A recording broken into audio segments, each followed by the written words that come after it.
Hey guys, it's Lexi and Aubrey back with another video, and today I'm going to be sharing my story of my labor and delivery. So, my due date was September 16th, and I was going to my doctor's appointments where they had to check me after 36 weeks, and I wasn't dilating anything past the 2. So I had went and met the main doctor, because I mainly had appointments with my midwife.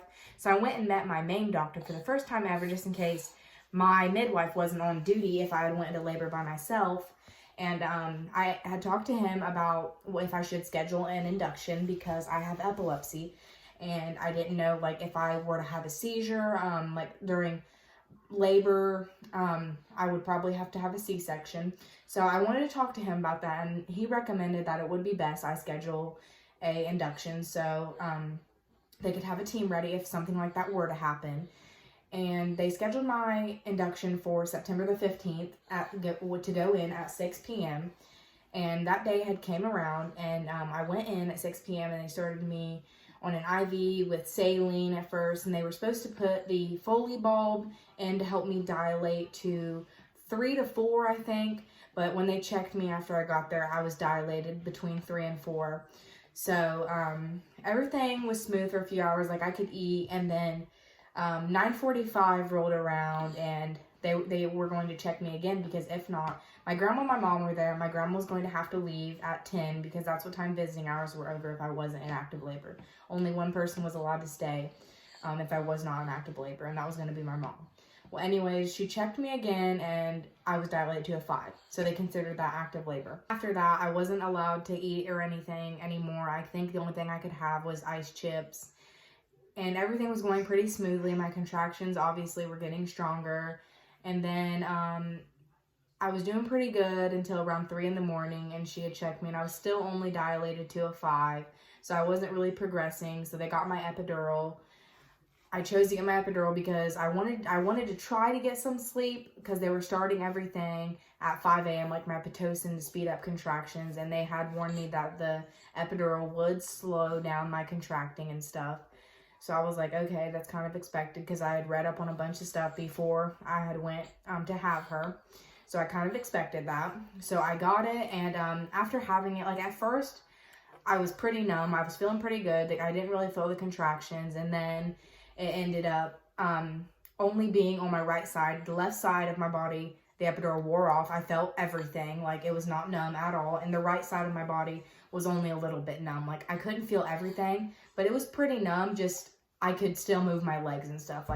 I still felt a little bit. So they had ended up starting the Pitocin at 5 in the morning. And after 30 minutes or so of being on the Pitocin, they had to come in and lower my dosage because she wasn't reacting to the Pitocin well. So they had to lower it to keep her out of danger or distress. So after they came in and lowered it, they gave me about 45 minutes with it lowered. Then they came back in and hired it, and this time she was doing fine with it. So then they told me my midwife would be there at about 8:30 to break my water. Well, they checked me before she got there, and I was dilated to a 7, I think. And then when she got there, she checked me again, which was only a 45 minute period, time period. She checked me again, and I was dilated to, I think, 8.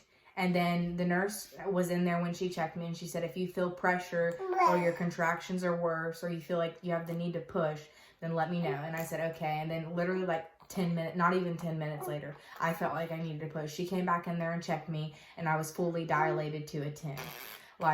It was almost like my midwife checking me that last time had made me dilate the rest of the way. So whenever I was fully dilated to a 10, she was supposed to be breaking my water, but she was in the next room over to me with another patient helping her. So I had to wait about 5 minutes to get my water broken and to be able to push, which was very there was a lot of pressure, and I really wanted to push, because if you've given birth, that's the most relieving feeling, is pushing.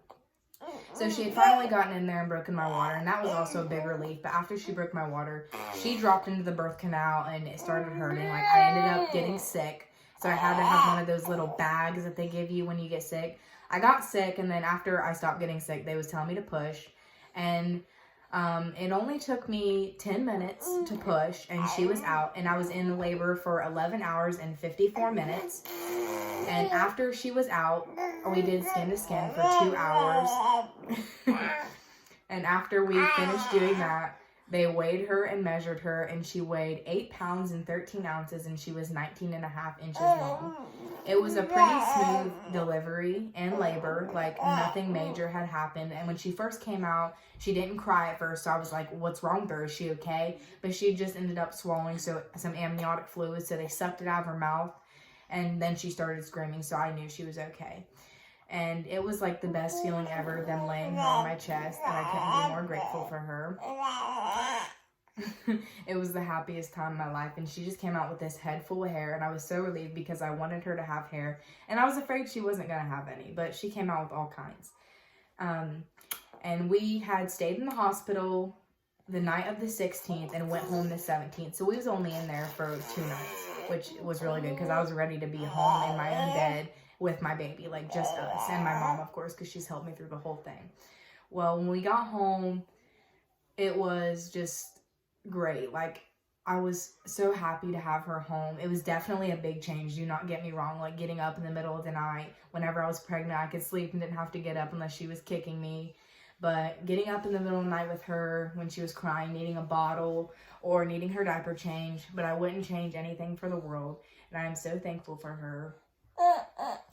But I just wanted to make this video to share my labor and delivery story, and I hope you guys enjoy. Make sure to like, comment, and subscribe, and tune in for the next video.